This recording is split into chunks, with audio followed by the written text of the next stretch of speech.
ये क्या हाल है? ठीक है, आपकी गाड़ी है, क्या नाम है जी आपका? सर उतार देते वो तो इशू नहीं है सर वो तो आप उतारेंगे तो बाद में एक बात है सर। नहीं सर, अभी तो फिलहाल तौर पे आपने बताऊं क्या करना है, आपने जुर्माना पे करना है। क्या नाम है आपका? मोहम्मद अहमद। देखें एक चीज आप ठीक है मोहम्मद अहमद साहब है। हाँ जी सर। आप मोहम्मद अहमद साहब, आप क्या क्या प्लेटें आपको ओरिजिनल लगी हुई है? ठीक है, कोई मसला नहीं है। देखें टेंट क्लास आपने की, उसके लिए आपको फाइन करेंगे 10,000 रुपए। परमिशन नहीं है। ये बात तो सुने सर, थोड़ी देर एक्सक्यूज तो सुने सर एक्सक्यूज वाली बात नहीं ना जी, हुक्म करें, हुक्म हाथ मुंह से करें, बोलें MAHU। सर अभी देखिए वो पीछे खड़ी उनको आप उतारे तो गिलाती है तो कोई इशू नहीं है ना। वो उसकी और अपने बारे में गाड़ी में कंपैरिजन कर लें, आप वो कंपैरिजन कर लेना।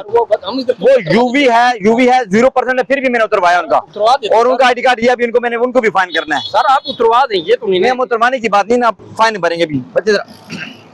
सर। ये तो देखें अभी एक चीज तो याद हो आपको बराबर नहीं सर, ठीक है बात। अभी आप जो एक चीज जो गलत है वो तो ठीक है, जो गलत आप दूसरे के साथ अपने आप को कंपैरिजन नहीं करें, आप अपने आप को देखें